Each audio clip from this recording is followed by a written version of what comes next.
Good evening सभी को। बच्चों एक बार फिर से मैं अमित कुमार, आपके अपने पसंदीदा यूट्यूब चैनल और इंडिया का एकमात्र ऐसा चैनल जहां पर आपके अपने बोर्ड एग्जाम यानी 12th की संपूर्ण सिलेबस के साथ पूरी अकाउंट और इंग्लिश कराई जा रही है। इंग्लिश तो लगभग बहुत सारी कंप्लीट कराई जा चुकी है, जिसमें इंग्लिश में टेक्स्ट बुक, वर्क बुक के साथ साथ नोटिस और रिपोर्ट, ग्रामर कुछ भी नहीं बचने वाला है। इस बात की गारंटी मैंने आपको पहले भी दी थी और मैं अब भी आपको दे रहा हूं। ठीक है, रही बात अकाउंट की, तो अकाउंट खुद मैं ही पढ़ाता हूं, तो उसमें तो कोई दिक्कत आपको आने वाली है नहीं। ठीक है, लेकिन मैं थोड़ा सा मायूस जरूर हूं आप सब लोगों से। मायूसी इस बात की है कि जैसे कि मैंने कल पढ़ाया था आपको ऋण पत्र संबंधी लेके, आप में से मुश्किल से 20-25 बच्चियों ने बस स्क्रीनशॉट मेरे को भेजे हैं, एक दो क्वेश्चन जिनसे बने हैं। उसके बाद बाकी सारे बच्चे लगभग 150-200-250 बच्चे हैं। 250 बच्चे में बताओ, अगर 40-50 बच्चे मुझे रिप्लाई कर रहे हो तो 200 बच्चे पता नहीं किस लिए बैच को परचेस किए हुए हो, है ना। तो प्लीज आप लोग कम से कम, हालांकि जो नए हैं मैं उनकी बात नहीं कर रहा हूं, क्योंकि नए वाले बच्चे तो भाई पहले पुराना कवर करेंगे फिर आगे का पढ़ेंगे। लेकिन जो कम से कम पुराने बच्चे हैं वो तो इतना ध्यान रखें भाई, शादियां पार्टियां खत्म हो चुकी हैं। ठीक है, अभी भी लगन वगैरह चल रही है क्या? भाई हमारे यहाँ तो कोई लगन वगैरह है नहीं, पता नहीं आपके यहाँ चल रही होंगी तो चल रही होंगी, है ना। लेकिन अब शादी पार्टियों का टाइम जा चुका है। ईमानदारी से आप मेहनत करिए। ठीक है, सुकवा वगैरह जो इधर उधर होता है वो अस्त हो चुका है, कच्छू नहीं होने वाली है लगन वगैरह। अब ईमानदारी से अपनी मेहनत कीजिए, समझ जाए। आपका एग्जाम नजदीक आने वाला है, हालांकि थोड़ा सा डिले हो सकता है, लेकिन हमें बिल्कुल भी नहीं ये सोचना है कि एग्जाम डिले होगा। एग्जाम अपने टाइम से होगा, 1 मार्च को ही, इसलिए हमें यही सोच करके अपनी पढ़ाई करना है। ठीक है, क्योंकि अगर 1 मार्च से हो जाएगा तो क्या कर लोगे, है ना। इसलिए टाइम से मेहनत करना चालू कर दो। देखो मैटर नहीं करता 300 रुपया 400 रुपया, मुझे भी पता है कि आप लोगों के लिए 300 रुपया कोई बड़ी बात नहीं है। इसीलिए क्लास को हो सकता है कुछ बच्चे सीरियस नहीं लेते हो, परचेज करने के बाद रखा हुआ है क्या पढ़ना है वही तो है, कोई जरूरत नहीं है। बेटा ये 300 की क्लास आपके लिए वैल्यूएबल नहीं होगी, लेकिन यहाँ पे आकर के अमित सर और अजय सर जो क्लासेस आपको देते हैं ना बेटा, वो बहुत वैल्यूएबल है, बहुत वैल्यूएबल है। उसकी कीमत आप 300 से 400 से मत आकिए, समझ जाए। इसीलिए बच्चे यहाँ 2,500, 3,300, 4,000 हजार रुपया, मतलब आप यकीन मानो 8 से 10 हजार रुपया पर मंथ देने के लिए तैयार होते हैं, तब भी हम लोग जाके नहीं पढ़ाते हैं। समझ, अब 1 घंटे की मैं आपको बता रहा हूं। ठीक है, कभी आकर के आप सतना में पता करिएगा, है ना। तो इसीलिए अगर आपको मौका मिला हुआ इतने अच्छी क्लासेस लेने का, ज्वाइनिंग का, तो प्लीज उसका उपयोग करिए, सदुपयोग करिए, ईमानदारी से पूरी लगन से पढ़िए। हम लोग देखिए जो भी सब्जेक्ट पढ़ाते हैं पूरी लगन और मेहनत से पढ़ाते हैं। कभी भी हमने अपने पढ़ाने में कोई कंजूसी कभी नहीं की है, क्योंकि मेरा काम ही है। मैंने हमेशा मैं आपको जुलाई से बोलता आ रहा हूं, जो बच्चे जुलाई अगस्त से जुड़े हुए हैं, कि मैं अपना काम हमेशा पूरी ईमानदारी से किया है, हमेशा पूरी ईमानदारी से। मेरी पूरी टीम पूरा काम ईमानदारी से करती है। बच्चा हम लोग बेईमानी से कुछ नहीं करते हैं, समझ। अगर हमने 1 हफ्ते या 8 दिन क्लास 10 दिन नहीं चलाई, तो इसलिए मैंने बोला मैं पेमेंट 20 तारीख को ले ही नहीं सकता। हालांकि काफी सारे बच्चे अगेंस्ट हुए कि सर ऐसी कोई बात नहीं है, हम लोग 20 को ही पेमेंट कर देंगे। लेकिन मैंने बोला बिल्कुल नहीं, आप कर दोगे लेकिन मुझे अच्छा नहीं लगेगा ना। मुझे पेमेंट तो 1 ही तारीख को लेना है, मुझे नहीं लेना 20 तारीख को। जब मैंने पढ़ाया ही नहीं है तो मैं कैसे पेमेंट ले सकता हूं? नहीं ले सकता हूं। ठीक है, ये मेरा ईगो है। ठीक है, लेकिन अच्छा नहीं लगता जब आप लोगों का रिप्लाई नहीं आता। तो प्लीज अगर कभी क्वेश्चन दिए जाते हैं तो उनका रिप्लाई जरूर किया करिए, अगर नहीं बना तो भी रिप्लाई किया करिए। अब ऐसा तो है नहीं कि बनेगा नहीं। ठीक है, चलो, तो हम लोगों ने क्वेश्चन नंबर पहला और क्वेश्चन नंबर दूसरा कंप्लीट कर लिया था। आज हम लोगों को क्वेश्चन नंबर तीसरे को करना है। हालांकि काफी सारे बच्चे तो क्वेश्चन नंबर 3, 4, 5 तक लगा लिए हैं, लेकिन सो सॉरी बेटा, थोड़ा सा कुछ गधे बच्चे भी हैं आपकी क्लास में, जिसके कारण से 3, 4, 5 आज मुझे फिर से बताना पड़ेगा। फिर से का मतलब आपने लगा लिया होगा, फिर भी बताना पड़ेगा। ठीक है, तो आप कल तक का वेट करिएगा, कल हम लोग उसके आगे का पढ़ेंगे। जो बच्चों ने लगा लिए मैं उनकी बात कर रहा हूं, और आप लोगों से फिर से हाथ जोड़ के निवेदन है कि प्लीज आगे के क्वेश्चन जरूर लगा लिया करिए। ठीक है, चलिए, और जिन्होंने लगा लिए हैं तो अच्छी बात है, एक बार रिवीजन ही हो जाएगा, कुछ ज्यादा नहीं हो जाने वाला है। ठीक है, आपका सिलेबस आपके टाइम के पहले ही खत्म हो जाएगा, इस बात की गारंटी मैं ले रहा हूं। बस आप ईमानदारी से पढ़ते जाइए। ठीक है, लेकिन सिलेबस खत्म होगा, मैंने पहले बताया था कि पूरी थ्योरी, पूरे सवाल, पूरे चैप्टर A to Z करवाऊंगा, कहीं कुछ नहीं छोड़ने वाला हूं। इतना याद रखना बच्चा, ठीक है। क्योंकि मेरे बैच में एक चीज नहीं हो सकती है, वो कमजोरी, है ना। मैंने अगर पढ़ाना स्टार्ट किया तो मैं पूरा कंप्लीट करके ही छोड़ूंगा। और A to Z कोई ऐसा नहीं, शॉर्टकट में मुझे नहीं भगाना है, शॉर्टकट में नहीं भगाना है ना, कि स्कूलें आप भी खोल गई हैं तो लेकर के 1 महीने में खत्म कर दो। क्या करना है, रिजल्ट आए चाहे 360 में जाए, ऐसा बिल्कुल नहीं है। अगर मैंने आपको वादा किया हुआ है तो मेरी रिस्पॉन्सिबिलिटी है कि मैं आपको पूरा पढ़ाऊंगा और जबरदस्त पढ़ाऊंगा। तो इसलिए प्लीज वेट करो और वॉच करो और अच्छे से पढ़ो। ठीक है, और एकांत में जरूर वीडियो को देखा करो 1 या 2 बार। चलो ध्यान से देखो, आज शायद इसका ये चौथा वीडियो है। अगर आपने इसके 1, 2, 3 वीडियो नहीं देखे हुए तो पुराने वीडियो जरूर देखिए। ठीक है, और हमेशा बड़ों की बात जरूर माना करो। ठीक है, बड़ों की बात जरूर माना करो, क्योंकि ऐसा कहा गया है ना कि ये घर नहीं रहती, दहलीज नहीं रहती, ये घर नहीं रहती, दहलीज नहीं रहती, दीवारों दर नहीं रहते, अगर घर में बुजुर्ग ना होना तो घर घर नहीं रहते।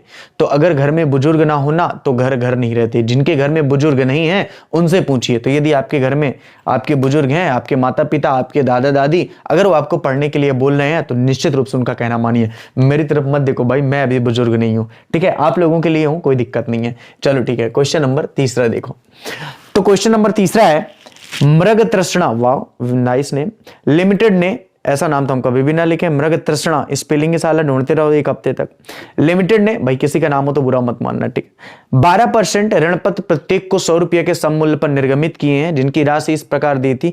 10% प्रार्थना पत्र पर, देखो 100 रुपया वाला था तो 10% मतलब 10 रुपया, 20% आवंटन पर 20 रुपया, 30% 2 माह बाद, शेष अगले 3 माह बाद समस्त ऋण पत्रों के लिए आवेदन पत्र प्राप्त हुए, सिवाय एक ऋण पत्रधारी के जिसके पास 100 ऋण पत्र थे, प्रथम व द्वितीय याचना का भुगतान नहीं कर सका, और क्या कर लिया जाएगा, आवश्यक जनरल प्रविष्टियां की जाएगी। अंशों का अंश नहीं है बेटा कि हरण कर लिया जाएगा, इस बात को विशेष ध्यान देना। मैंने कल भी आपसे बताया था कि ऋण पत्र में और अंश पत्र में बस एक ही अंतर होता है। क्या अंतर होता है बच्चा? बोले सर ये अंतर होता है कि जो अंश पत्र होते हैं वो जब बकाया राशि का भुगतान अंश पत्रधारी नहीं करता है तो एक निश्चित प्रारूप के तहत, एक निश्चित प्रक्रिया के तहत अंशों का क्या कर लिया जाता है बेटा, हरण कर लिया जाता है, लेकिन ऋण पत्रधारियों का कभी भी हरण नहीं किया जाता है। तो सर अगर कोई भी ऋण पत्रधारी बकाया राशि का भुगतान नहीं कर पा रहा है तो क्या किया जाएगा? बोले अगर कोई भी ऋण पत्रधारी बकाया राशि का भुगतान नहीं किया जा रहा है तो पहले तो उससे पैसा मांगा जाएगा, फिर यदि वो नहीं दे रहा है तो न्यायालय में जाकर के पैसे की मांग की जाएगी। उसके ऋण पत्रों का हरण नहीं किया जा सकता है, ऐसा ऋण पत्रों में लिखा गया है। इस बात को विशेष तौर पर ध्यान दीजिए। तो अगर कुछ ऐसा ऑब्जेक्टिव आपको मिलता है कि क्या ऋण पत्रों का हरण किया जाता है तो बच्चा याद रखना, ऋण पत्रों का कभी भी हरण नहीं किया जाता है। केवल और केवल जो हरण किया जाता है बच्चा वो किया जाता है अंश पत्रों का। तो ऋण पत्रों का निर्गमन किया जाता है लेकिन हरण भी नहीं किया जाता, और अंश पत्रों का निर्गमन भी किया जाता है और अंश पत्रों का हरण भी किया जाता है जब कोई अंशधारी कोई बकाया राशि नहीं देता है। इसकी एंट्री में बता चुका हूं कार्लसन एरियर के बारे में, इसलिए यहां पे डायरेक्ट अपन सवाल की ओर बात करेंगे, ठीक है।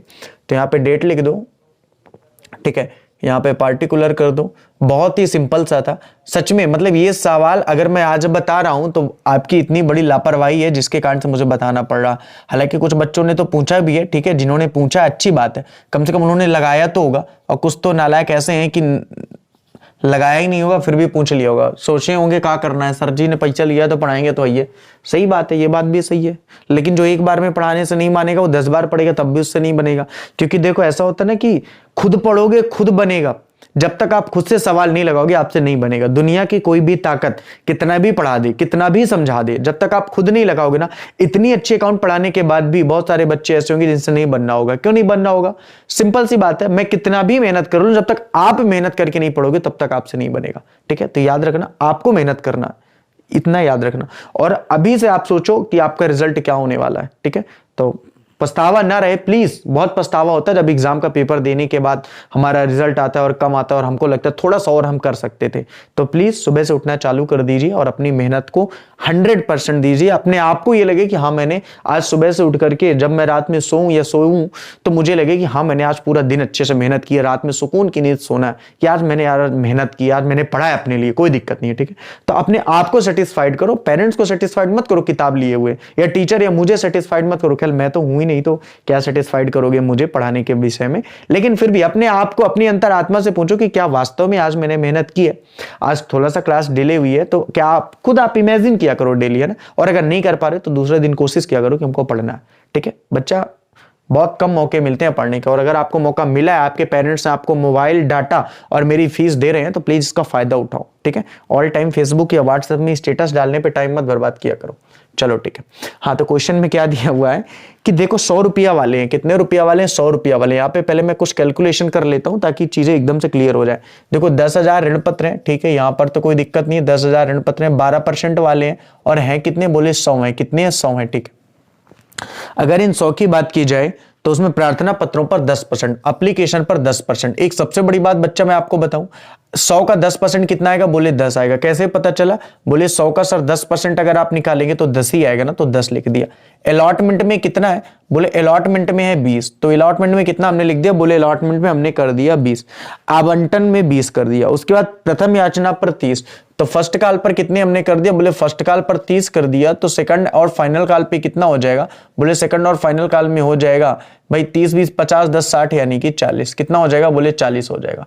30 20 50 10 60 40 100 हो जाएगा। ठीक है। अब आप में से काफी सारे बच्चे यहीं पे मिस्टेक करोगे, ध्यान से समझो, मैं आपको गलतियां बता रहा हूं कहां पे हो सकती है।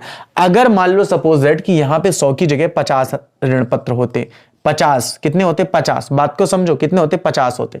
और उसका अगर 10% बोलता हो तो 10 मत लिखना। फिर 50 का जब तुम 10% निकालोगे तो कितना निकालोगे? बोले 50 का 10% निकलेगा 5। 50 का 10% जब तुम निकालोगे तो कितना निकलेगा? 5 निकलेगा, ना कि 10 निकलेगा। इस बात को विशेष तौर पर ध्यान देना। अगर 50 का आपको 10% निकालना है तो कितना निकलेगा? बोले 50 का 10% 5 निकलेगा। तो फिर एप्लीकेशन के साथ कितना लिखते हैं? बोले एप्लीकेशन के साथ लिखते 5 रुपया, ना कि 10 रुपया।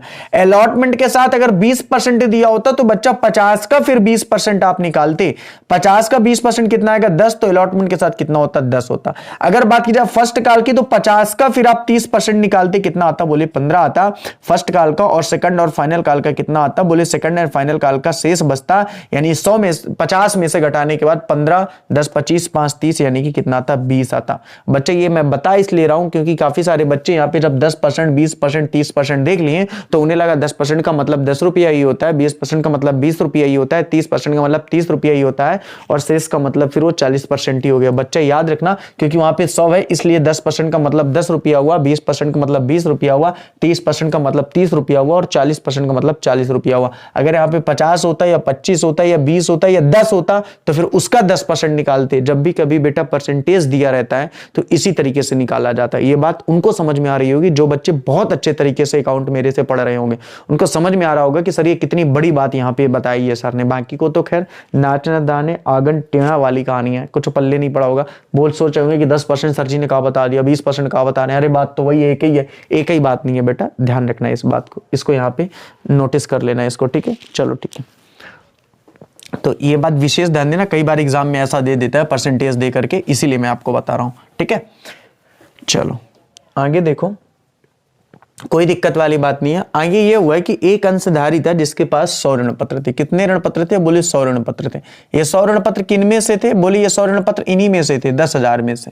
इन्हीं 10,000 में से एक ऋण पत्रधारी था जिसके पास 100 ऋण पत्र थे और उसने क्या किया? प्रथम व द्वितीय याचना का भुगतान नहीं किया, यानी कि पहली फर्स्ट कॉल का पैसा नहीं दिया और सेकंड कॉल का उसने पैसा नहीं दिया।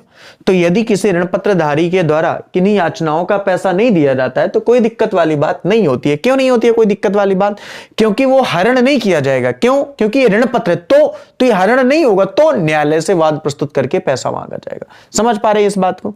समझ पा रहे हो कि नहीं समझ पा रहे हो? क्या डिफरेंस होता है अदत्त याचना में अंशधारी के और क्या डिफरेंस होता है ऋण पत्रधारी के अदत्त याचना में? यही डिफरेंस होता है अदत्त याचना के ऋण पत्रधारी में कि यदि अंशों पर बकाया राशि का भुगतान कोई अंशधारी नहीं करता है तो कंपनी के द्वारा उसके अंशों को एक निश्चित प्रक्रिया के तहत हरण किया जा सकता है। जबकि यदि कोई ऋण पत्रधारी के द्वारा बकाया याचना का भुगतान नहीं किया जाता है तो कभी भी उसके ऋण पत्रों का हरण नहीं किया जाता है, बल्कि उससे पैसा मांगा जाता है या तो कोर्ट जाया जाता है, न्यायालय के द्वारा उससे पैसा मंगवाया जाता है या प्राप्त होता है। इस बात को ध्यान रखना आप लोग। कोई दिक्कत यहां पे? चलो ठीक है, आगे बात करते हैं फिर। तो पहली एंट्री क्या हो जाएगी? ध्यान से देखो, बैंक अकाउंट डीआर। क्या हो जाएगा? Bank account DR. बहुत ही सिंपल सा है, ध्यान से देखना। Bank account DR to 12% debenture, 12% debenture application account, 12% debenture application account, 12% debenture application account. Narration आप सबको पता है, being debenture application money received, being debenture application money received. ये 10,000 लिखना जरूरी है। कुछ बच्चे बोल लेते कि सर ये क्या कैलकुलेशन लिखना जरूरी है? नेसेसरी तो नहीं है, बाकी अगर रखोगे तो और भी अच्छा है, कैलकुलेशन थोड़ा सा क्लियर होगा। तो 10,000 गुणे 10 करोगे तो कितना आ जाएगा? बोले 1 लाख आ जाएगा। कितना आ जाएगा? बोले 1 लाख आ जाएगा। कोई दिक्कत नहीं, कितना आ गया? 1 लाख आ गया। 10,000 गुणे 10 करोगे तो 1 लाख आ गया। दूसरी एंट्री क्या कर दोगे? दूसरी एंट्री हो जाएगी 12% debenture application account, 12% debenture application account, 12% debenture application account DR, 12% debenture application account DR to 12% debenture account to 12% debenture account to 12% debenture account to 12% debenture account. कितना आएगा बोले, यहां पे भी आएगा 1 लाख रुपया। कितना आएगा बोले, यहां पे भी आएगा 1 लाख रुपया। कोई दिक्कत नहीं है, ठीक। आगे की यदि बात की जाए तो तीसरी एंट्री क्या हो जाएगी बोले, तीसरी एंट्री हो जाएगी 12% डिवेंचर अलॉटमेंट अकाउंट। तीसरी एंट्री क्या हो जाएगी बोले, 12% debenture allotment account, 12% debenture allotment account DR to 12% debenture account to 12% debenture account. 12% का मतलब बच्चे ये है कि जब ये भुगतान किए जाएंगे, इन ऋण पत्रों का जब भुगतान किया जाएगा तो 12% के रेट से किया जाएगा, ये मतलब होता है 12% का, टू 12% डिवेंचर अकाउंट, ठीक है। नरेशन क्या हो जाएगा, being 12% debenture money become due. आप अगर इतना भी लिख दोगे कि being allotment money become due, तब भी वही बात है। अगर आपने केवल इतना लिख दिया बीइंग अलॉटमेंट मनी ड्यू, तब भी वही बात है। या बीइंग मनी ड्यू भी लिख दोगे तो भी वही बात है। आपका नंबर यहां से नहीं कटने वाला, ये इस चीज से आप निष्फिक्र हो जाओ, ठीक है। चलो ठीक है, तो यहां पे करो, कितना करोगे बोले 10,000, 10,000 अलॉटमेंट के साथ कितना है 20 है, तो कितना आ जाएगा बोले 2 लाख आ जाएगा। कितना आ जाएगा बोले 2 लाख आ जाएगा। और यहाँ पे भी कितना आ जाएगा 2 लाख आ जाएगा। कितना आ जाएगा 2 लाख आ जाएगा, ठीक। आगे की यदि बात की जाए, काफी सारे बच्चे बोला करते हैं कि सर आप हमारे कमेंट का रिप्लाई क्यों नहीं दिया करते हो। बच्चा, दो बातें हैं। पहली बात तो है कि हमारे सामने जो एक स्क्रीन चल रही है बहुत ही छोटी चल रही होती है, ठीक है, जहां पे केवल हम लोग ये देख पाते हैं कि मैं कितने सेटल पे खड़ा हूं। हमारे पास थोड़ा सा सिस्टम की कमी है जहां पे पास रख करके स्क्रीन को बड़े अक्षरों में देखा जा सके, ठीक है। हालांकि जल्दी उसके बारे में काम हम लोग कर देंगे। अभी तो आप लोगों को क्वालिटी देने में इतना टाइम चला जाता है ताकि बेस्ट क्वालिटी के साथ वीडियो चल सके, ठीक है। तो कमेंट में खास ध्यान नहीं देता हूं तो कोई दिक्कत नहीं, आराम से आप वीडियो देखो ना। कमेंट में पढ़ के क्या करोगे भाई, हाय हेलो गुड इवनिंग, अच्छा हूं, बहुत अच्छा हूं, आप सब कैसे हो, अच्छे हैं, बस सिंपल सी बात। चलो यहां देखो, जिस काम के लिए मैं यहां पे आता हूं उस काम को पहले अपन को करना है ना, ठीक। चलो तो ध्यान से देखो, bank account DR, bank account DR to 12% to 12% debenture to 12% debenture allotment account to 12% debenture allotment account. यहां पे भी कोई दिक्कत वाली बात नहीं है। कितना आएगा बोले 2 लाख आएगा। कितना आएगा 2 लाख आएगा, ठीक है। कितना आएगा 2 लाख आएगा। चलो ठीक है, नेक्स्ट अगर बात की जाए पांचवा, तो पांचवा क्या है, 12% debenture, 12% debenture first call account, 12% debenture first call account DR, 12% debenture first call account DR to 12% debenture account to 12% debenture account to 12% debenture account. अभी कुछ भी नहीं करना, यहां पे पैसा हमने मांगा है।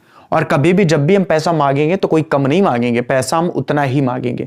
सर यहाँ पे तो कॉल्स इन एरियर भी हो सकता है, कॉल्स इन एरियर मांगे जाने पर कभी नहीं होगा। सर क्यों नहीं होगा, मिस्टेक तो हो सकती है हमसे एग्जाम टाइम पे, हो सकता है हम कॉल्स इन एरियर मांगे जाने पर ही कर दें। अच्छा, आप एक बात याद रखना हमेशा, अगर आपका कोई पैसा लग रहा है तो क्या कभी आप बोलोगे कि भैया हमारा पैसा इतना कम देना, ऐसा तो नहीं हो सकता ना। तो कंपनी के द्वारा ऋण पत्रों पर राशि तो पूरी मांगी जाएगी ना, जितनी भी उस पर मांगना है। यानी 10,000 गुणे कितना 30, 10,000 गुणे 30 का मतलब क्या आ जाएगा बोले 3 लाख रुपया। तो कंपनी मांगेगी तो पूरा पैसा। कोई भी कंपनी ऐसा थोड़ी सोचेगी कि ऋण पत्रधारी से कम पैसा मांगा जाए, ऐसा तो कभी नहीं हो सकता। तो कंपनी के द्वारा तो हमेशा पूरा पैसा ही मांगा जाएगा ऋण पत्रधारी से। लेकिन अब जब ये पैसा प्राप्त होगा, कौन सा पैसा बोले ये पैसा, अब ये पैसा जब प्राप्त होगा ना तो पूरा नहीं प्राप्त होगा। क्यों पूरा नहीं प्राप्त हो रहा, क्योंकि एक ऋण पत्रधारी है, एक ऋण पत्रधारी है जिसके पास 100 ऋण पत्र है, एक ऋण पत्रधारी है जिसके पास 100 ऋण पत्र है। बहुत ही निकम्मा था, जैसे कुछ बच्चे होते हैं ना हमारी फीस वगैरह नहीं दिया करते हैं, उन्हीं में से एक था ये। तो बैंक अकाउंट डीआर, एक ऋण पत्रधारी था जिसके पास 100 शेयर थे, सॉरी 100 डिवेंचर थे। और उसने क्या किया, उसने फर्स्ट और फाइनल कॉल का पैसा नहीं दिया। उसने फर्स्ट और सेकंड लिखा है तो फर्स्ट या सेकंड या फाइनल कॉल का पैसा नहीं दिया, तो उसके अंशों को क्या कर दिया जाएगा, जब्त, ऋण पत्रों को जब्त तो किया नहीं जा सकता, बस वकील को लगा करके कोर्ट में जा करके और उससे पैसा मांगा जा सकता है, ठीक है। To 12% debenture first call account to 12% debenture first call account to 12% debenture first call account देखो आप मिस्टेक कहां पे करोगे इस बात को ध्यान से देख लो। जिन लोगों ने कर लिया मैं उनकी भी बात कर रहा हूं। आप लोग चूंकि अभी आप मोस्ट ऑफ दिस देखो, आप 6 चैप्टर पढ़ा आपने, 6 का मतलब कुछ किताबों में 7 में है, मैं अंश पूंजी लेके की बात कर रहा हूं, ठीक है। इस बात को याद रखना, 6-7 में कंफ्यूजन मत हो ना। पुराने बुक में वो 6 लेसन में, नई बुक में 7 लेसन में, पुराने बुक में ये 7 लेसन में, नई बुक में 8 लेसन में, तो इसमें कंफ्यूजन मत पाला करना, ठीक है। तो मैं आपको बता ही रहा हूं, आपको मिस्टेक कहां पे आएगी, जब आप सारी अकाउंट पढ़ने के बाद फिर आपको ये सवाल आपके एग्जाम में आएगा, तो आप सोचोगे कॉल्स इन एरियर, पहली बात तो डेबिट क्यों होता है, पहली बात। दूसरी बात, कॉल्स इन एरियर मांगे जाने पर क्यों नहीं होता है, प्राप्त होने पर क्यों होता है। इन दोनों बातों का आंसर आपको पता होना चाहिए। तो देखो इनका दोनों का आंसर मैं आपको दे रहा हूं, बहुत आराम से समझना, रट्टा नहीं मारो यार। अगर मेरे से अकाउंट पढ़ना है ना तो समझ के पढ़ो, रट्टा मारोगे तो फिर मेरे से अकाउंट पढ़ने का मतलब नहीं, फिर तो गाइडें हैं, आपके अपने अच्छे खासे टीचर हैं। अरे भाई सिंपल जो बहुत अच्छा पढ़ाते हैं, मैं कोई विरोध नहीं कर रहा हूं उनका, ठीक है। लेकिन मेरे कहने का मतलब केवल एक है कि आपको मेरे से पढ़ना है तो हर चीज समझना है, ठीक है। क्यों? क्योंकि समझी हुई चीज आपके पेपर में काम आएगी, रट्टा मारी हुई चीज भूल जाएगा। अगर आपने, जैसे आप वंडर ऑफ साइंस का लेके याद करके जाते हो, अगर थोड़ा सा लाइन आपने मिस्टेक कर दी ना, रट के गए ना, और वो अगर आपके दिमाग से उड़ गया ना, तो पूरी पीछे की लाइन आपको उड़ जाएगी, ठीक है। इसीलिए चीजें समझा के याद करना चाहिए, चाहे वो क्वेश्चन हो चाहे वो आंसर हो। पहले क्या हुआ करता था, अब तो क्या रजय सर जैसे सर आ गए हैं जो इंग्लिश को इतना सरल बना दिया है कि वास्तव में क्वेश्चन आंसर को अच्छा खासा एक्सप्लेन, हिंदी से एक्सप्लेन करते हैं ताकि हमको समझ में आता है। पहले तो हमें यही पता नहीं होता था कि क्वेश्चन क्या है, उसका आंसर कैसे लिखना। और बाय द वे अगर क्वेश्चन रट्टा याद भी आ गया तो आंसर तो उल्टा सीधे ही लिख देते थे, क्योंकि अगर थोड़ा सा मिस्टेक हो गया तो फिर वो पूरा डिस्टर्ब हो जाता था, ठीक है। तो इस बात को याद रखना थोड़ा सा कि रट्टा नहीं मारना, समझना। तो कॉल्स इन एरियर डेबिट क्यों होता है? कॉल्स इन एरियर डेबिट इसलिए होता है क्योंकि एक प्रकार की क्या होती है, हानि होती है। किसकी हानि होती है? कंपनी की। तो हानि होने का मतलब क्या है भाई? हानि है ये तो पता है भाई, ऋण पत्रधारियों को 100 ऋण पत्रों का पैसा भी देना चाहिए था, कंपनी को 100 ऋण पत्र का पैसा मिलना चाहिए था, 100 गुणे 30 यानी कि 3000 रुपया मिलना चाहिए था, लेकिन नहीं मिला 100 गुणे 30। तो 3000 का नुकसान हुआ कि नहीं हुआ? किसका नुकसान हुआ? कंपनी का। तो क्या होगा? तो भाई सिंपल सी बात है, हानि हुई। तो क्या होगा? आपने बहुत अच्छे से पढ़ा हुआ है कि समस्त व्यय एवं हानियां डेबिट होती हैं।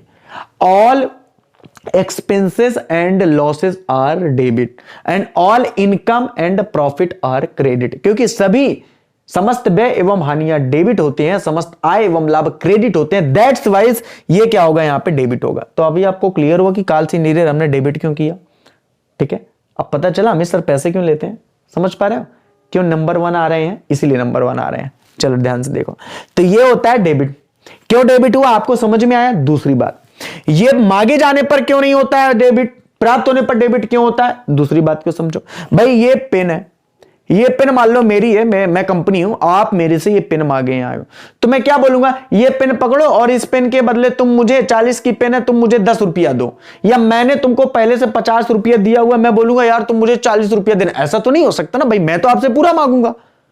तो अगर आपने मेरा ऋण पत्र लिया हुआ तो मैं तो आपसे पूरा पैसा मांगूंगा, तो मांगे जाने पर कैसे दत्त याचना हो सकती है? कॉमन सेंस वाली बात। तो हमेशा किस पर होगी? बोले हमेशा किस पर होगी? हमेशा प्राप्त होने पर होगी, और जिसके में बचा हुआ है उसी के प्राप्त होने पर होगी। यहां फर्स्ट काल का नहीं दिया था तो फर्स्ट काल के प्राप्त होने पर होगी। बात समझ में आ गई? जीवन में नहीं भूलेगी ना? क्लियर है ये कॉन्सेप्ट बेटा? तो इसीलिए बोलता हूं कि रट्टा नहीं मारो, बहुत आराम से पढ़ो बेटा। एक एक छोटी छोटी चीजों का अपन पोस्टमार्टम करने वाले हैं, परेशान नहीं होना बच्चा, ठीक ना? बिल्कुल परेशान नहीं होना है। चलो ठीक है, इसके आगे का कर देते हैं। तो हाँ, इसको तो लिख ही देते ना।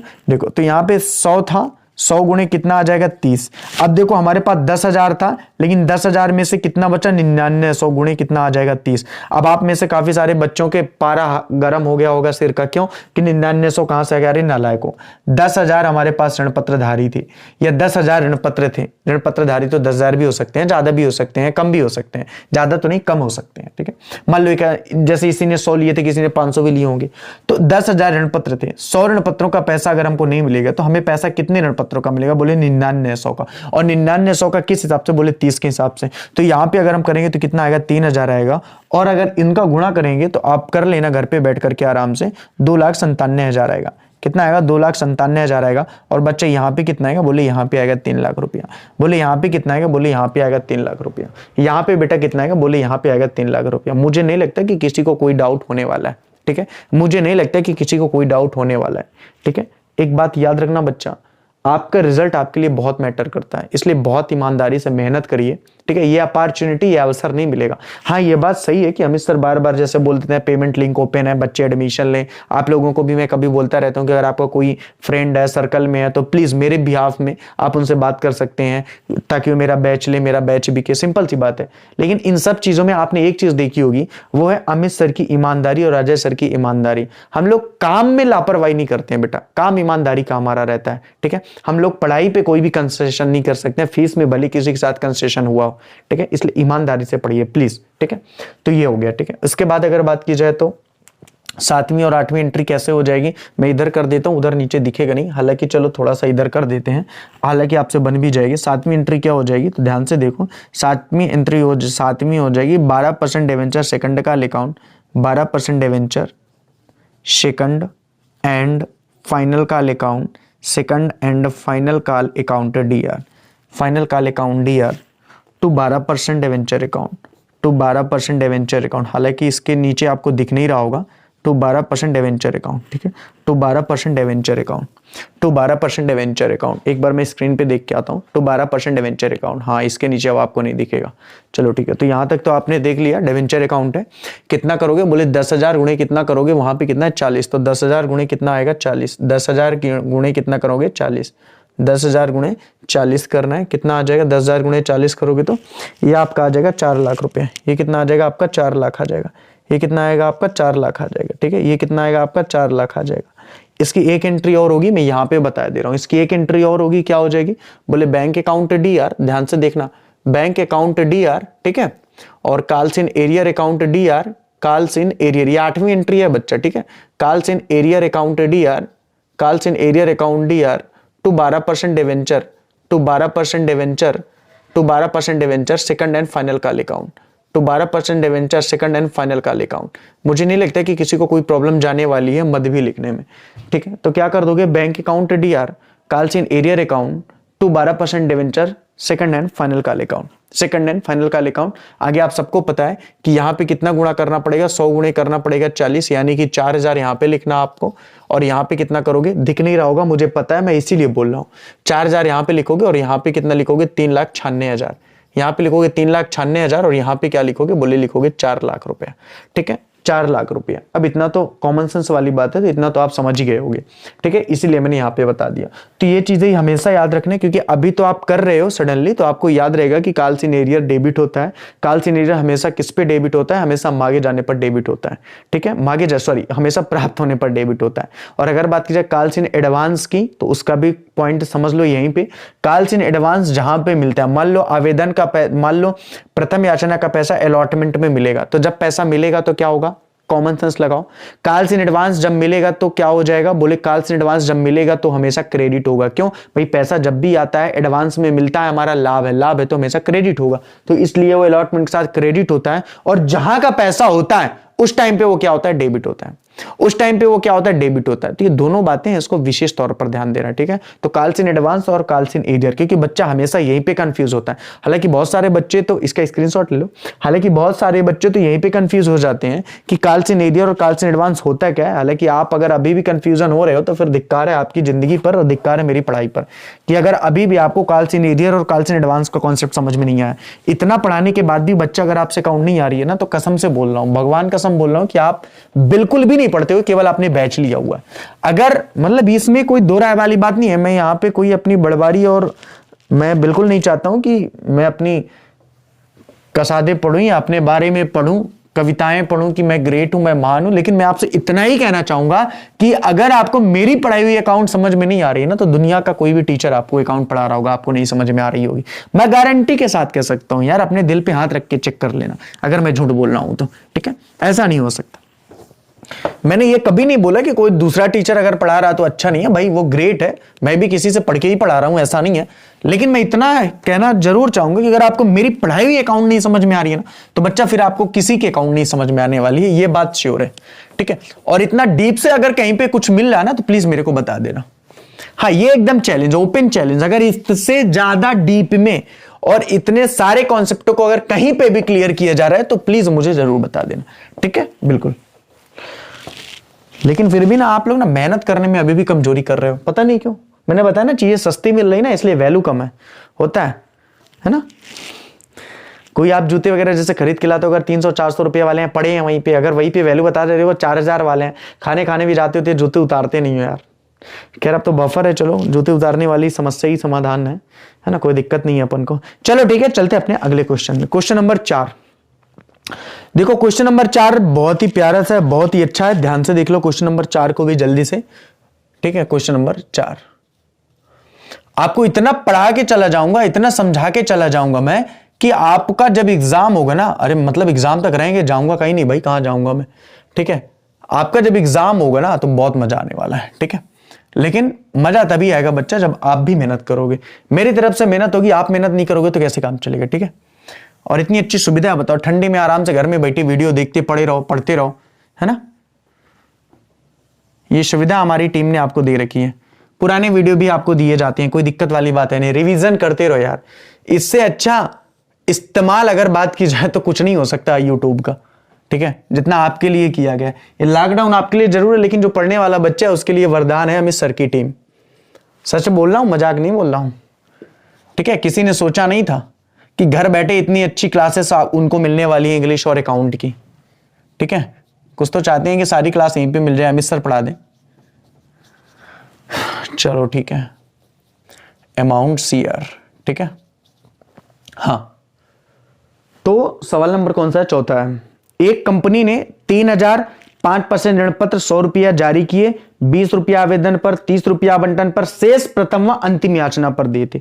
समस्त ऋण पत्र धारकों पर आवश्यक राशि प्राप्त हो गई, किंतु सिवाय 500 ऋण पत्र धारकों के जिन्होंने आवंटन व प्रथम याचना की राशि नहीं दी, कंपनी की पुस्तकों में आवश्यक प्रविष्टियां कीजिए। बहुत ही सिंपल सा सवाल है, ध्यान से देख लो इसको भी। ऋण पत्र कितने हैं? बोले 3000 है, कोई दिक्कत वाली बात नहीं है। 5% वाले हैं तो 5% यहां पे लिख लो। कितने हैं? बोले 100 हैं, कोई दिक्कत नहीं। कितने हैं? बोले 100 हैं सर। ठीक है, आगे अगर बात करो तो क्या 20% आवेदन पर, एप्लीकेशन पर कितना? बोले एप्लीकेशन पर 20 है। एप्लीकेशन पर कितने? बोले एप्लीकेशन पर 20 है। अलॉटमेंट पे कितने हैं? बोले अलॉटमेंट की अगर बात की जाए तो अलॉटमेंट पे हैं 30 रुपया। अलॉटमेंट पे कितने हैं? 30 रुपया। फर्स्ट एंड फाइनल कॉल में कितने हैं? तो फर्स्ट एंड फाइनल कॉल की अगर बात की जाए तो 30 20 50, तो सिंपल सी बात है 50 ही होंगे, और कितने होंगे? ये तो कॉमन सेंस वाली बात है ना। ये शेष वाले में किसको प्रॉब्लम हो जाया करती है यार? किसी को नहीं होती ना भाई। 30 20 50 है तो फर्स्ट एंड फाइनल कॉल में शेष ही तो रहा होगा, और शेष कितना रहा होगा? बोले 50 रहा होगा। क्यों 50 रहा होगा? टोटल 100 था, 20 एप्लीकेशन के साथ हो गया, 30 अलॉटमेंट के साथ हो गया, तो बचा हुआ तो 50 ही हुआ, तो 50 फर्स्ट एंड फाइनल कॉल के साथ है। साफ साफ दिया हुआ है कि शेष प्रथम एवं अंतिम याचना पर दिए। ठीक है, इतना डिटेल से हर चीज तो समझा रहा हूं यार। चलो, समस्त ऋण पत्रों पर आवश्यक राशि प्राप्त हो गई सिवाय 500 ऋण पत्र धारकों के जिन्होंने आवंटन व प्रथम याचना की राशि नहीं दी। यहां पे भी एक नालायक मिल गया जिसके पास कितने ऋण पत्र थे? बोले 500 ऋण पत्र थे, और इसने पैसा कहां कहां का नहीं दिया? बोले इसने पैसा नहीं दिया अलॉटमेंट का, और पैसा नहीं दिया किसका? फर्स्ट एंड फाइनल कॉल का। तो अलॉटमेंट का और फर्स्ट एंड फाइनल कॉल का इसने पैसा नहीं दिया। ठीक है, इसने नहीं दिया, तो ये काल्सिन एरियर हो गया किसका? अलॉटमेंट का और फर्स्ट एंड फाइनल कॉल का। क्लियर है यहां तक बात? क्वेश्चन हमने देख लिया, क्वेश्चन समझ लिया है, और काफी सारे बच्चे तो क्वेश्चन लगा भी चुके होंगे, मैं आशा करता हूं। ठीक है, तो प्लीज थोड़ा सा धैर्य बना के रखिए, जो बच्चे थोड़ा सा इंटेलिजेंट हैं, क्योंकि ये बैच जब चल रहा है तो कुछ ऐसे भी बच्चे जो थोड़ा सा वीक है पढ़ाई पे, हमें सबको लेके चलना होता है, तो थोड़ा सा आप धैर्य बना के रखिए। ठीक है, हो सकता है काफी सारे बच्चे आगे तक के क्वेश्चन भी लगा लिए हो, तो बोलते हैं सर अब हम क्या करें, हम तो आगे तक के लगा लिए। तो अगर ऐसे ही कंडीशन है तो आप रिवीजन मान लीजिए जो आपने नहीं पढ़ा हुआ, या आप कोई दूसरा सब्जेक्ट वहां पे रिवीजन कर लीजिए, ये भी तो आपके पास चॉइस है। या तो मैं तो यही बोलूंगा कि कुछ ना कुछ सीखने को मिलेगा आपको जब मैं दोबारा बता रहा हूं तो। ठीक है, सिंपल सी बात है, आपके लगाने में और मेरे बता के समझाने में बड़ा अंतर होता है ना बात। चलो ठीक है, तो यहाँ पे ध्यान से देखो, पहले एंट्री क्या हो जाएगी? Bank account DR, bank account DR, bank account DR to 5% debenture application account, to 5% debenture application account, to 5% debenture application account, to 5% debenture application account. Clear है? कोई बात नहीं। यहां पे कितना करोगे? बोले 3000 करेंगे, एप्लीकेशन के साथ 20 है तो 20 करेंगे, और यहां पे कितना करेंगे? बोले 60,000 करेंगे। अब तो चीजें क्लियर होती जा रही होंगी ना? बिल्कुल क्लियर होती जा रही हैं। ठीक, आगे की यदि बात की जाए तो क्या है? ध्यान से देखो, 5% debenture application account, 5% debenture application account, 5% debenture application account DR to 5% debenture account, to 5% debenture account, to 5% debenture account, to 5% debenture account कितना आएगा? बोले 60,000 आएगा। कितना आएगा? बोले 60,000 आएगा। कोई दिक्कत नहीं है। आगे यदि बात की जाए तो क्या है, ध्यान से देखो, 5% debenture allotment account, 5% debenture allotment account, 5% debenture allotment account DR to 5% debenture account, to 5% debenture account, to 5% debenture account, 5% debenture allotment account DR to 5% debenture account. Clear है? ध्यान से देखो, अलॉटमेंट में कितना है? बोले 3,000 गुणे 30, 3,000 गुणे 30 यानी कि कितना आएगा? बोले 90,000 आएगा। कितना आएगा? बोले 90,000 आएगा। यहाँ पे भी बच्चा कितना हो जाएगा? 90,000 हो जाएगा। यहाँ पे भी कितना हो जाएगा? बोले 90,000 हो जाएगा। ठीक है। चौथी की अगर बात की जाए तो क्या, ध्यान से देखो, बोले चौथी की बात है तो बैंक अकाउंट डीआर, क्योंकि यहीं पे एक ऋण पत्रधारी था नालायक जिसने पैसा नहीं दिया, तो bank account DR calls in arrear account, calls in arrear account, calls in arrear account DR. अब कॉल्स इन एरियर डेबिट क्यों होता है बता चुका हूं। To 5% debenture allotment, to 5% debenture allotment account, to 5% debenture allotment account, to 5% debenture allotment account. Clear है? चलो ठीक है। यहां पे कितना करोगे? यहां पे करोगे 500 गुणे कितना आएगा? बोले सर 30। 500 गुणे 30 यानी कि कितना आ जाएगा? बोले ये हो जाएगा 15,000। 500 गुणे 30 कितना? 15,000। और यहाँ पे कितना आ जाएगा? बोले 2500 गुणे 30, और 2500 गुणे 30 कितना आ जाएगा? बोले 75,000। कितना आ जाएगा? 75,000। टोटल कितना आ जाएगा? बोले 90,000। क्लियर है ये बात? हमने 90,000 रुपया मांगा था, लेकिन एक ऋण पत्रधारी था जिसके पास 500 ऋण पत्र थे और उसने पैसा नहीं दिया। तो उसने कितना पैसा नहीं दिया? बोले 15,000 रुपया नहीं दिया। तो सिंपल सी बात है, उससे कितना प्राप्त हुआ? टोटल मिलाकर के हमें 75,000 रुपया प्राप्त हो चुका है। एक ऋण पत्रधारी था जिसके पास 500 ऋण पत्र थे, उसने पैसा नहीं दिया, वो पैसा कालसिन एरियर में चला गया। कहां पे चला गया? अदत्त याचना में चला गया। उसके बाद अगर बात की जाए तो फिर क्या है, 5% debenture, 5% debenture first and final call account, 5% debenture first and final call account, first and final call account DR to 5% debenture account, to 5% debenture account. ठीक है। फर्स्ट एंड फाइनल कॉल में कितना था? बोले 3,000 गुणे 50, 3,000 गुणे कितना था? 50 यानी कि 1,50,000। कितना था? यानी 1,50,000। कितना था? यानी 1,50,000। ठीक है, कोई दिक्कत नहीं है। अगला देखो, bank account DR, bank account DR calls in arrear account DR, calls in arrear account DR, bank account DR calls in arrear account DR to 5% debenture first and final call account, final call account. बहुत ही simple सा है। यहां का भी उसने पैसा नहीं दिया हुआ है, साफ साफ लिखा हुआ है कि उसने ना तो अलॉटमेंट का पैसा दिया ना फर्स्ट एंड फाइनल कॉल का दिया। तो 500 गुणे कितना कर दोगे? बोले सर इस बार 50 करोगे। और यहाँ पे 2500 गुणे कितना करोगे? बोले सर 50 करेंगे। तो यहाँ पे 55 यानी कि 25,000 रुपया उसने नहीं दिया। और ये कितना हो जाएगा? 25 पंचे 125 यानी कि 1,25,000 रुपया टोटल अपन को मिल चुका है। अपन को मांगना कितना था? 1,50,000 रुपया। क्लियर है? यहाँ के बाद आपको टोटल कर देना है। यहाँ के बाद अपन को क्या कर देना है? बोले टोटल कर देना है। ईमानदारी से बताओ, आज का कॉन्सेप्ट यहाँ तक का क्लियर हुआ आपका? मुझे नहीं लगता कि किसी को कोई भी दिक्कत यहाँ तक के सवाल पे आने वाली है। क्लियर है आपको? क्लियर है आपको? 11 बजने भी वाले होंगे अभी, हालांकि 15-20 मिनट बाकी होंगे 11 बजने को। ठीक है, रात के। तो क्वेश्चन नंबर चौथा, हाँ इसका स्क्रीनशॉट खींच लो, इसको टोटल कर लेने यहाँ पे। ठीक है, टोटल हुआ है वैसे 1.5 दूनी 3 लाख हो जाएगा। और कर लेने यार, 3,90,000, 90 80 कितना हो जाएगा? 90 दूना 80, 4,80,000, 4,80,000, 4,80,000, 5 6 लाख हो जाएगा शायद, 6 लाख हो जाएगा टोटल, 6 लाख आ जाएगा। क्लियर है यहाँ तक? ठीक है। अब क्वेश्चन नंबर 5वां आपको करके सबको दिखाना है मेरे को। ठीक है, स्क्रीनशॉट जरूर भेजना सभी लोग जिनसे जिनसे बन जाए। कल हम लोग बात करेंगे क्वेश्चन नंबर 6 की, और कल ही हम लोग बात करेंगे बट्टे के बारे में जो अभी तक नहीं हुआ है। जो अभी तक नहीं हुआ का मतलब क्या है, देखिए आपने प्रीमियम वाला कॉन्सेप्ट कहीं ना कहीं पढ़ लिया है, आपने ये वाला भी कॉन्सेप्ट कहीं ना कहीं पढ़ लिया था, कहीं ना कहीं का मतलब आपने अंश वाला चैप्टर जब पढ़ा होगा तो कार्लसन एरियर के बारे में अमित सर ने, यानी कि मैंने विस्तार पूर्वक से आपको बताया हुआ था कार्लसन एरियर के कॉन्सेप्ट को बारे में, ठीक है। लेकिन अगर आपने प्रीमियम का कॉन्सेप्ट भी आपने कहीं ना कहीं पढ़ लिया था, आपने सममूल्य का कॉन्सेप्ट भी कहीं ना कहीं पढ़ लिया था, आपने अतीय विधान वाला कॉन्सेप्ट भी कहीं ना कहीं पढ़ लिया था, अल्प विधान का कॉन्सेप्ट भी आपने कहीं ना कहीं पढ़ लिया था, लेकिन अगर आपने कोई चीज नहीं पढ़ी थी तो वो थी बट्टा, यानी कि discount issue of debenture, discount on issue of debenture. इस नाम से आप परिचित नहीं है क्योंकि आपने डिस्काउंट अंशों में पढ़ा ही नहीं है, क्योंकि मैंने पढ़ाया ही नहीं है, और मैंने पढ़ाया ही इसलिए नहीं है क्योंकि आपके शेयर डिस्काउंट में इशू होता ही नहीं है, तो मैंने बढ़ाया ही नहीं है, सिंपल सी बात है, ठीक है। तो डिस्काउंट हम लोग पढ़ेंगे कल हम लोग डिस्काउंट के बारे में पूरी थ्योरी पहले बात करेंगे, किरण पत्रों का बट्टे का निर्गमन होता क्या है, बट्टा डेबिट होता है कि क्रेडिट होता है, अगर डेबिट होता है तो क्यों डेबिट होता है, और अगर क्रेडिट होता है तो क्यों क्रेडिट होता है। वैसे बता दूं डेबिट होता है, क्रेडिट हो ही नहीं सकता, क्यों नहीं हो सकता आप बताओ मेरे को, बट्टा क्रेडिट क्यों नहीं हो सकता भाई? बट्टा क्रेडिट इसलिए नहीं हो सकता कि बट्टा हानि होती है, और अगर हानि है तो क्या कभी क्रेडिट हो सकता है? नहीं हो सकता भाई, क्योंकि बट्टा एक पूंजीगत हानि होती है, और यदि बट्टा एक पूंजीगत हानि है तो बट्टा कभी भी क्रेडिट तो हो ही नहीं सकता, हमेशा डेबिट होता है।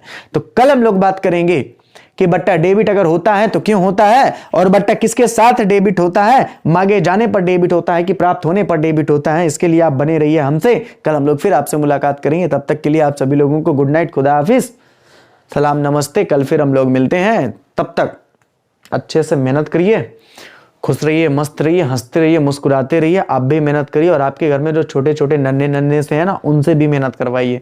और प्लीज यदि ईमानदारी से मेहनत करना है ना तो किताबों को अपना हमसफर बनाओ, उनसे दोस्ती करो, बहुत मजा आएगा, ठीक है। क्योंकि जो साथ आपका किताबें निभा सकती है ना, वो इंसान नहीं निभाने वाला है। इंसान तो ना केवल अपने मतलब के लिए जुड़ा हुआ है। जैसे कि आप सब लोग ना मेरे को तब तक याद रखोगे जब तक आपका एग्जाम नहीं हो जाएगा, उसके बाद काहे का अमित सर, काहे का अजय सर, काहे का A3 अकेडमी, है ना।